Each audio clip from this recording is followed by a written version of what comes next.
लगभग साइकिल बना लेती है, या 10 वर्षों में वह कितना साइकिल बनाई है। तो इसके लिए हम लोग को ये चैप्टर बहुत बढ़िया से पढ़ना पड़ता है सांख्यिकी, यानी डाटा, यानी जो हमको आंकड़े मिलते हैं उसके बारे में सीखते हैं कि किस तरह आंकड़े का माध्य निकाला जाता है, मध्यका निकाला जाता है और बहुलक निकाला जाता है। तो हम लोग धीरे धीरे बात करेंगे कि माध्य किसे कहते हैं, मध्यका किसको कहते हैं और बहुलक किसको कहते हैं। तो सबसे पहले हम लोग अभी आंकड़ों के बारे में नहीं जाएंगे, सबसे पहले देखेंगे माध्य। क्या देखेंगे? माध्य। तो माध्य जो नाम है ना, आप लोग के लिए बिल्कुल नया होगा, लेकिन माध्य को और भी अलग अलग नाम से पढ़ चुके हैं हम लोग। इसका कुछ ना कुछ भाग हम लोग छोटे क्लासेस में भी पढ़ चुके हैं। जैसे माध्य को औसत के नाम से भी जानते हैं। तो आप लोग औसत पढ़े हैं? तो माध्य का दूसरा नाम हो गया औसत। अब अलग बात है कि औसत को हम लोग आगे जो है एवरेज कहते थे, लेकिन माध्य को क्या कहते हैं? मीन कहते हैं। तो माध्य का इंग्लिश होता है मीन और औसत का इंग्लिश क्या होता है? एवरेज। तो हम लोग को औसत जाने या माध्य जाने दोनों बात क्या है? एक ही है। तो अभी छोटे पर चलेंगे, देखेंगे कि छोटे छोटे क्वेश्चन में कैसे हम लोग माध्य निकालते हैं, अर्थात औसत किस प्रकार निकाला जाता है। उसके बाद हम लोग थोड़ा सा अब आंकड़ों का औसत निकालना धीरे धीरे स्टार्ट करेंगे। इसके लिए सबसे पहले चर्चा करें कि औसत अगर हम लोग निकालते थे तो औसत किस प्रकार निकालते थे, औसत किस प्रकार निकाला जाता था। तो औसत के लिए एक हम लोग काम क्या करते थे कि जितना सारे आंकड़े में नंबर हुआ करते थे ना, सबको जोड़ते थे और जोड़कर जितना नंबर होते थे उनसे क्या कर देते थे? भाग देते थे। तो हमारा औसत निकल कर आ जाए। समथिंग एक उदाहरण लेते हैं। अगर मैं कहूँ कि किसी के पास 5 रुपया है, किसी के पास 10 रुपया है, किसी के पास 12 है, किसी के पास 8 है, किसी के पास 4 है, 5 लोग हैं। अगर बोला जाए कि बताइए कि औसतन सबके पास कितना कितना रुपया है, अर्थात लगभग कितना रुपया के आसपास सबके पास है, तो इस नंबर का औसत निकालने के लिए हम लोग क्या करते थे? इस 5 नंबरों को जोड़कर 5 से भाग दे देंगे तो औसत निकल कर आराम से आ जाए। तो इसका अगर औसत निकालना होगा तो क्या करेंगे? तो जोड़ेंगे। तो 12, 8, 20, 10, 30, 5, 35 और 35 4 कितना होता है? 39 होता है। और 39 में 5 से भाग दे देंगे तो हमको औसत निकल कर 7.10 कुछ, यानी 7.5 रुपये के आसपास सबको जो है मिलेगा, जो भी कुछ। बात समझ में आ रहा है? तो इस तरह औसत तो हम लोग छोटे क्लास में बहुत पढ़ चुके हैं। हम लोग को पढ़ना है कि अगर कहें कि 1 से 50 तक की प्राकृतिक संख्याओं का औसत क्या होगा, तो किस तरह निकालेंगे? क्या सीखना है? 1 से 50 तक की प्राकृतिक संख्याओं का अगर औसत निकालने के लिए कहे तो किस तरह निकालेंगे। तो इसके लिए मैं सिखाऊंगा कि सबसे पहले प्राकृतिक संख्याओं का योगफल का फॉर्मूला सीखें। किसका? प्राकृतिक संख्याओं के योगफल का फॉर्मूला। तो अगर मैं लिखूं कि प्राकृतिक संख्या, प्राकृतिक संख्या जिसको इंग्लिश में क्या कहते हैं? नेचुरल नंबर के नाम से। तो सबसे पहले प्राकृतिक संख्या के बारे में जानते हैं। देखो, प्राकृतिक संख्या कहाँ से स्टार्ट होती है? 1, 2, 3, 4, 5 से स्टार्ट होती है और ये कहाँ तक जाती है? तो अनंत तक जाती है। अच्छा, प्राकृतिक संख्याएं धनात्मक भी होती है और ऋणात्मक भी होती है, लेकिन ऋणात्मक प्राकृतिक संख्या का है तो -1, -2, -3 हो जाएगा। प्राकृतिक संख्या में अगर सिर्फ शून्य को जोड़ दिया जाए तो वो क्या हो जाता है? पूर्ण संख्या होता है ना। तो 1, 2, 3, 4, 5, 6 ये क्या है? सब प्राकृतिक संख्या है और ये कहाँ तक जाता है? तो इनफाइनाइट, यानी अनंत तक जाता है। तो सबसे पहले सीखते हैं कि प्राकृतिक संख्याओं का योगफल का फॉर्मूला क्या है।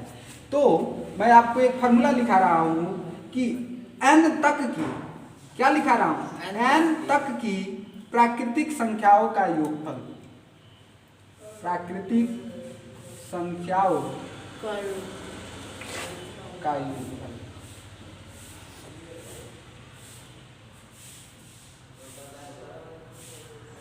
देखो, फॉर्मूला आता है n इन ब्रैकेट में n+1/2 होता है। क्या होता है? n इन ब्रैकेट में n+1/2। ये फार्मूला ना हमेशा काम करेगा प्रारंभ से, यानी 1 से 10 तक, 1 से 20 तक, 1 से 50 तक, 1 से 100 तक, 1 से 500 तक, 1 से 1000 तक की प्राकृतिक संख्याओं का अगर योगफल निकालना है, यानी स्टार्ट होगा 1 से ही, तो इस फार्मूला के माध्यम से निकाल सकते हैं। इसी को दूसरे शब्दों में कह सकते हैं कि जहां पर n है ना, n हमारी अंतिम संख्या है। क्या है? अंतिम संख्या। तो लिख सकते हैं कि अंतिम संख्या इन ब्रैकेट में प्रथम संख्या या प्रारंभिक संख्या भी कह सकते हैं, प्रथम संख्या प्लस अंतिम संख्या बाई 2। यह भी फार्मूला हम लोग लिख सकते हैं। चलते हैं, सबसे पहले देखते हैं कि अगर कोई कहना कि 1 से 5 तक की प्राकृतिक संख्याओं का योगफल क्या होगा, तो कैसे निकालेंगे? क्या ये फार्मूला पर काम करेगा? नहीं करेगा। तो देखो, प्रारंभिक संख्या यानी हमारा 1 से ही स्टार्ट होगा, 1 से, और एनवा क्या है? एनवा संख्या पर 5 है, तो फार्मूला हमारा कहता है कि अंतिम संख्या क्या है? 5, ब्रैकेट में अंतिम संख्या धन 1 यानी प्रारंभिक संख्या है, और अपान में 2। अब इसको करें तो 5 गुणे 5 है 6, बटा के क्या आ जाएगा? 2। ये कैंसिल हो गया तो क्या आ गया? 3 5 है 15। और ऐसे भी जोड़कर देखो, 1 2 3 और 3 3 6, 6 6 10 और 10 5 15, यानी ये प्राकृतिक संख्याओं का योगफल का क्या है? फार्मूला है। तो आराम से इसको अब निकाल सकते हैं। तो फार्मूला नोट कर लीजिए, फिर पढ़ते हैं एक आध क्वेश्चन इस पर, फिर औसत निकालना सिखाऊंगा। फार्मूला नोट कर लीजिए।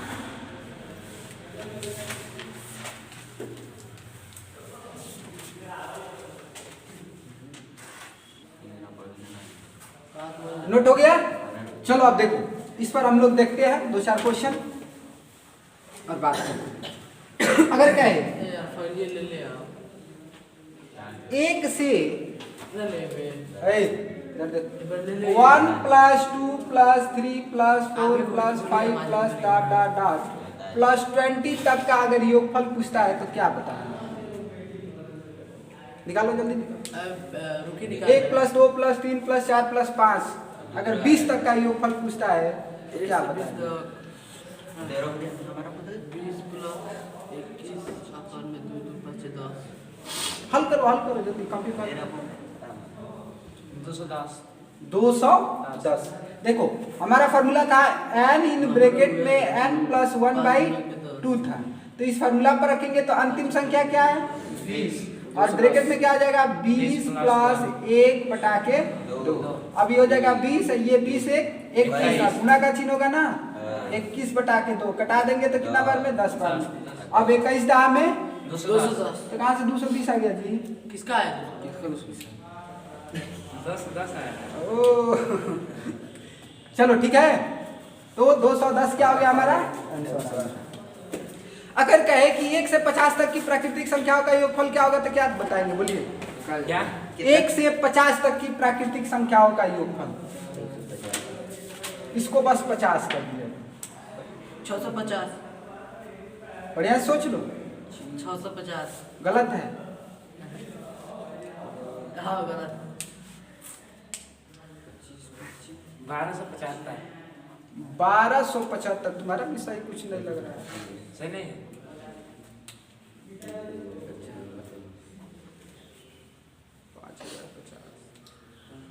1275। चलो ठीक है, देख यह पर हो गया अंतिम संख्या 50 + 1 बटा के 2, तो आगे जाएंगे तो ये हो जाएगा 50 गुणे 51 बटा के 2।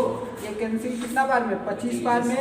25 से कम में 25 के 5 हंसी लगा 2, 25 5 125 और 2,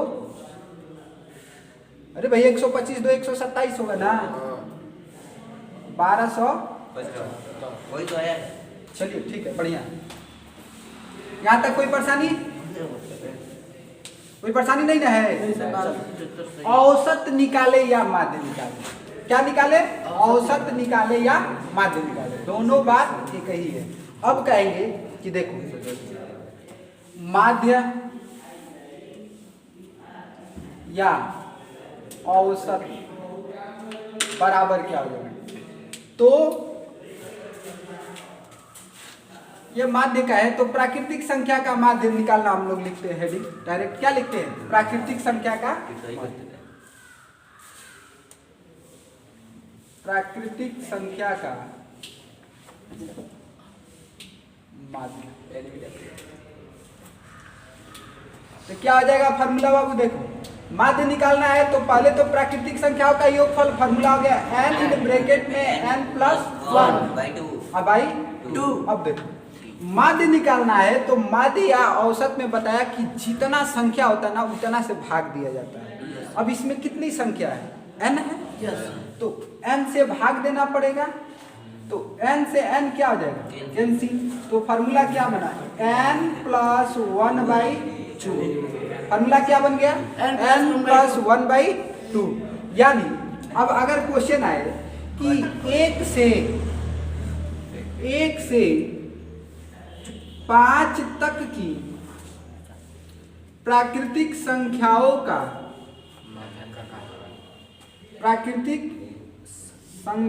का माध्य ज्ञात कीजिए। क्या आ जाए? माध्य ज्ञात कीजिए। 3 5 6 तो क्या हो जाएगा? तो देखो, माध्य हमारा हो जाएगा 1 प्लस 2 प्लस 3 प्लस 4 प्लस 5 अब बटा के 5। इसको जोड़ने का फॉर्मूला जानते हैं, अंतिम संख्या 5 हो गया और गुणे में ब्रैकेट में क्या आ जाएगा? n plus 1। तो 5 1 6 और बटा के 2 और गुणे ये क्या आ जाएगा? 5। तो 5 से 5 तो कैंसिल हो गया। तो यहाँ पर 6/2 बराबर क्या गया? 3। और देखो डायरेक्ट भी फॉर्मूला से अगर चलते हैं तो हमारे पास क्या है? n का मान कितना है? 5। तो ये हो गया 5 प्लस 1 बटा के 2। ये हो गया 6 बटा के 2 बराबर कितना आ जाएगा? कैंसिल होगा 3 नंबर आंसर आराम से आ जा रहा है कि नहीं? तो इस मेथड से करो या इस मेथड से आराम से क्या हो जाएगा? हल हो जाएगा। बात समझ में आया? नोट कर लो, आगे बता रहा हूं।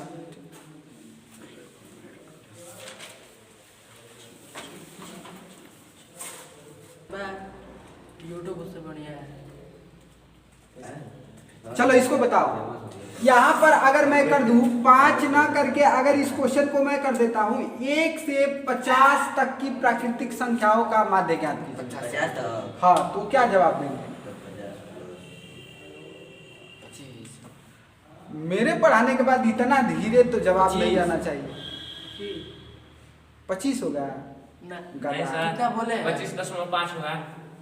बकलोल जानते हो? बकलोल, बकलोल जिसका लोल टेढ़ा होता है उसको बकलोल कहते हैं। उसी में तुम लोग बकलोल ब्याह शादी में गाली सुने हो? बकलोल दूल्हा है। अबे गधा, सिंपल सी बात है, n प्लस 1/2। तो हमको जब सिंपल सा दे ही दिया गया है कि अंतिम संख्या क्या है? 50 है। तो 50 प्लस 1 51, 51 बटा के 2 कर दो। तो 51 बटा के 2 करने में 225 वर्ष लग जाएगा। कितना फटाक से जवाब दे सकते हो? कितना आ जाएगा? 25.5 जवाब हो गया हम लोग का। अगर आप कोई कहे कि 1 से 100 तक की प्राकृतिक संख्याओं का माध्य क्या होगा तो क्या जवाब देंगे? 50.5 आराम से दे सकते हैं। अब कोई कहे कि 1 से 500 तक बताओ तो क्या जवाब दोगे?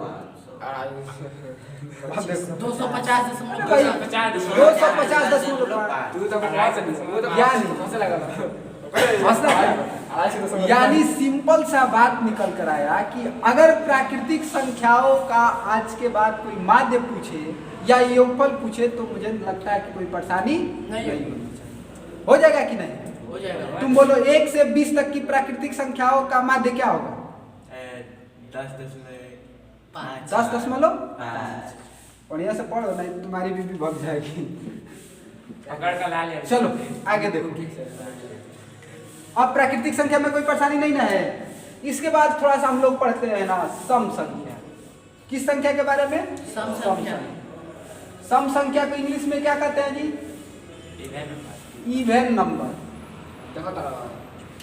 क्या कहते हैं? तो पहले सम संख्या का योगफल का फॉर्मूला पढ़ते हैं। सम संख्या का योगफल किसका योगफल? सम संख्या का। देखो अब कोई तुमसे कहे कि प्रथम सम संख्या क्या है? 2 + 4 + 6 + 8 + 10 का योगफल क्या है? इसका पूछा गया है। तो इसका फॉर्मूला पहले मैं लिख देता हूं। इसका फॉर्मूला बहुत साधारण है, n इन ब्रैकेट में n + 1। n का क्या है लिख देता हूं, जहां n बराबर अंतिम संख्या। 10 क्या है? अंतिम संख्या। हाँ, एक बात है इस फॉर्मूला में, जब भी होगा प्रथम प्राकृतिक संख्या से ही स्टार्ट होगा। ये नहीं कि ये 8 से स्टार्ट हो जाए, 8 10 12 14 तो फॉर्मूला ये काम नहीं करेगा। बात समझ में आया? तो देखो अब इस फॉर्मूला पर कर सकते हैं। ये पहली सम संख्या है ना, इवन नंबर। तो देखो कितना है? 5 ना। तो हमको प्रथम 5 सम संख्याओं का योगफल चाहिए। क्या है? प्रथम 5 सम संख्याओं का योगफल। तो 2 4 6 6 6 12 12 8 20 20 10 30। देखो फॉर्मूला पर भी रखो। फॉर्मूला पर रखोगे तो n का मान कितना है? 5 है ना। तो अंतिम संख्या नहीं, कुल संख्या लिखना पड़ेगा। कुल संख्या है, अंतिम नहीं है। क्या है? कुल संख्या है। तो चलो कितना है? 5 है। तो 5 आप ब्रैकेट में क्या आ जाएगा? 5 + 1 क्या हो गया भैया? 5 × 4 6 5 30। 30 ऐसे भी आंसर आ रहा है, कोई परेशानी नहीं। अब क्वेश्चन है, अगर बोले लिखो प्रथम 20 सम संख्याओं का योगफल। सम संख्याओं का योगफल ज्ञात कीजिए। कितना का भाई? 420 420 आ जा रहा है। प्रथम 20 का 420। तू 420 नहीं ना भैया? 420 है। चलो ठीक है, 930 चेक कर लेते हैं। चेक कर। देखो प्रथम 20 की बात किया गया तो क्या आ जाएगा हमारा? n की जगह पर 20 हो जाएगा। तो 20 इन ब्रैकेट में 20 + 1 बराबर कितना? 20 × 21 बराबर कितना? 21 दूनी 42, 1 0 है तो 0, यानी आ गया 420। बोलो यहाँ तक किसी को कोई प्रॉब्लम है? नहीं है? आगे चला जाए। हाँ, याद रखेंगे इसमें बार बार कि हमको कहाँ से स्टार्ट हो रहा है? प्रथम सम संख्या से ही स्टार्ट हो रहा है। अब चलते हैं सम संख्याओं का औसत, यानी सम संख्याओं का औसत पे। देखो सम संख्याओं का क्या निकालना है? औसत या माध्य। चलो क्या हो जाएगा? योगफल का फॉर्मूला क्या आता है बाबू? तो सम संख्याओं का योगफल सम संख्याओं का योगफल बटा की कुल संख्या ना, कुल संख्या। चलो भैया सम संख्या का फॉर्मूला क्या हो गया? योगफल का n इन ब्रैकेट में n + 1। इसमें कुल कितनी संख्या है? n है। तो n से n क्या हो जाएगा? कैंसिल, यानी औसत का फॉर्मूला गया है n + 1। अब देखो कोई कहे कि प्रथम 5 सम संख्याओं का माध्य क्या होगा? क्या बोले? प्रथम 5 सम संख्याओं का माध्य क्या होगा? सिंपल सा बात है, यानी 2 धन 4 धन 6 धन 8 धन 10। तो देखो इसका फॉर्मूला, इसको जोड़ने का फॉर्मूला भी हम लोग क्या पढ़े? तो इसको जोड़ेंगे तो हमारा सिंपल हो जाएगा n इन ब्रैकेट में n + 1। तो हमारे पास हो गया 5 इन ब्रैकेट में 5 + 1 बटा के औसत चाहिए। तो 5 से क्या करेंगे? भाग। तो 5 से 5 कैंसिल, तो कितना आ गया? 6। यानी सिंपल सा बात रहा। इसको जोड़ कर भी देख लो, 2 4 6 6 12 12 8 20 10 30। और 30 में कुल कितनी संख्या है? 5 है। 5 से भाग दोगे तो कितना आ जाएगा? 6 आ जाएगा। यानी प्रथम 5 सम संख्याओं का औसत हमारे पास कितना हो गया? 6। अब मौखिक जवाब दे सकते हैं। देखो n + 1। अगर कोई कहे प्रथम 10 सम संख्याओं का माध्य क्या होगा, तो क्या कहोगे? 11। 10 प्लस 1 11। कोई कहे प्रथम 50 सम संख्याओं का औसत क्या होगा, तो 50 प्लस 1 51। प्रथम 100 प्राकृतिक सम संख्याओं का माध्य क्या होगा, तो क्या कहेंगे 100 प्लस 1 101। यानी एकदम आराम से दे सकते हैं कि नहीं जवाब। यहाँ तक कोई परेशानी? आगे बढ़े तो अब हेडिंग लगाते हैं विषम संख्याओं का योगफल। कौन सी संख्या? विषम संख्या। विषम संख्याओं का, अच्छा भैया बोलो, विषम संख्या।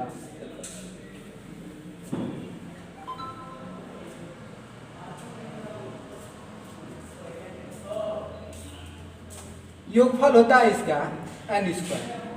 क्या होता है? n square. देखो एक रोचक तथ्य है यहाँ पर, ध्यान दो जरा इधर। अगर मैं कहूं पहली विषम संख्या क्या है? 1 प्लस दूसरी 3, 1 plus 3 plus 5, 1 plus 3 plus 5 plus 7, 1 plus 3 plus 5 plus 7 plus 11। ना 1 plus 3 plus 5 plus 7 plus 9 plus 11। देखो इसमें बहुत बढ़िया एक बात है, इसको कह सकते हो या 1 का होल स्क्वायर, इस चीज को कह सकते हैं ये 2 का होल स्क्वायर, इस चीज को कह सकते हैं 3 का होल स्क्वायर, ये 4 का वर्ग है, ये किसका वर्ग है? 5 का वर्ग है, और ये एकदम फिक्स है 6 का वर्ग। जोड़ के देखो, एक तो कभी क्या रहेगा? एक ही रहेगा। इस वाला को जोड़ कर देखो, 3 1 4 और 2 का वर्ग क्या होता है? 4 होता है। इसको देखो 5 3 8 1 9, बोलो 3 का वर्ग क्या होता है? 9। और इसको क्या है कि देखो 7 5 12, 12 3 15 1 16, 4 का वर्ग क्या होता है? 16 होता है। ये कितना हो जाएगा? 9 7 16, 16 5 21, 21 3 24 1 25। यानी इसको कह सकते हैं कि ये क्या है? 5 का वर्ग है। तो इसी प्रकार इसको जोड़ेंगे तो कितना आ जाएगा? 36 आ जाएगा।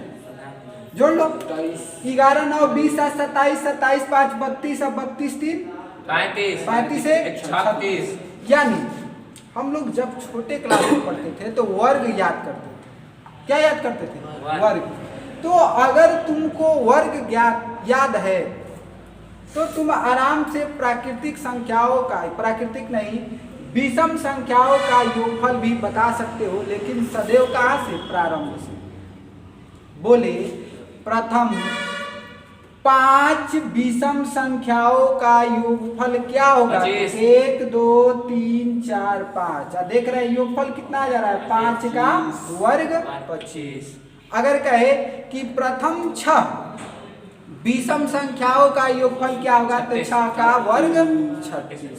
यानी अब बता सकते हैं कि नहीं आराम से? कोई कहे प्रथम 20 विषम संख्याओं का योगफल क्या होगा? क्या जवाब देंगे? 20 का वर्ग 400। कहे प्रथम 18 सम संख्याओं का योगफल क्या होगा? क्या जवाब देंगे? 18 का वर्ग कितना होता है? 324। अगर कोई कहे कि प्रथम 25 विषम संख्याओं का योगफल क्या होगा? तो 25 का वर्ग 625। कोई कहे प्रथम 30 विषम संख्याओं का योगफल क्या होगा? तो 900। और कोई कहे कि प्रथम 35 विषम संख्याओं का योगफल तो 35 का वर्ग। याद नहीं है कैसे? तो देखो वह संख्या जिसकी इकाई के स्थान पर 5 आता है। क्या आता है? इकाई के स्थान पर 5। जैसे 15 25 35 45 55। ऐसी संख्याओं का अगर वर्ग बताना है ना तो सिंपल सी बात है, 1 की अगली संख्या क्या होगा? 2, और 2 एकम में 2 लिख लेना, और 5 का वर्ग 25। वैसे ही 2 की अगली संख्या क्या होता है? 3, 3 दूनी 6, और 5 का वर्ग क्या आता है? 25, यानी 625। वैसे ही 3 की अगली संख्या 4, 4 थी यहाँ 12, और 5 की 25। ये 4 की अगली संख्या 5, 5 के 20, अब 5 का वर्ग 25। यानी इकाई वाला का छोड़कर 5 की अगली संख्या 6, 6 5 30, अब 5 का वर्ग 25, 3 आया 6 5 30, 4 5 20। ठीक है, यानी बता सकते हैं कि नहीं इस तरह? कोई परेशानी? अगर कोई कहे कि 75 का वर्ग क्या होगा तो क्या कहेंगे? तो 7 आठे 56 25 और ये हो जाएगा 25 25 56 25 आसान है। कोई कहे 95 का वर्ग तो 9 दहा में 90 और ये क्या आ जाएगा 25 90 25 9,025। मस्त है ट्रिक। बोलो नितेश तुम 15 का वर्ग 225 15 का वर्ग नहीं पता, मुस्किया रहा है ऊपर से। अरे भैया नहीं याद है तो ऐसे भी कर सकते हो। 1 की अगली संख्या 2, 2 एकम में 2 और 5 की अगली संख्या 5 का वर्ग 25, 225 नहीं याद है तो भी कर सकते हो। तो क्या लिख लो लिखा भी गया 15 का वर्ग 225, चीट भी नहीं मार पा। सॉरी काल में क्यों सीखना रहेगा। हो जाएगा। यानी पता लगा कि अगर विषम संख्याओं का योगफल ज्ञात करना है तो कहे कि जितना प्रथम विषम संख्याओं का कहे उतना का क्या कर देना, हम लोग को वर्ग बता देना। औसत की जरा सा बात कर लेते हैं। कल आप लोग वर्ग जरूर याद कीजिएगा, घर पे वर्ग याद कीजिए, बहुत काम का चीज है। वर्ग और घन हमेशा याद रहना चाहिए। कहाँ तक तुमको याद है जी वर्ग? 20 ले कदा 10 में पढ़ता है 20 तक याद है तुमको। टॉप कर लिया मेरे से काम है कम से कम 30 तक याद करो। निकाल दे बात का बोलता तुमको कहाँ तक याद है? 19 का बताओ।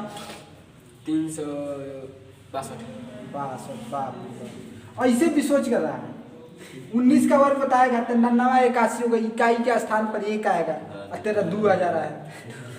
361 सोचो एक काम 361 से 361 होती है।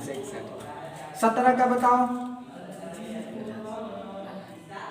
280 पिछवा से बताएंगे तब बताओ।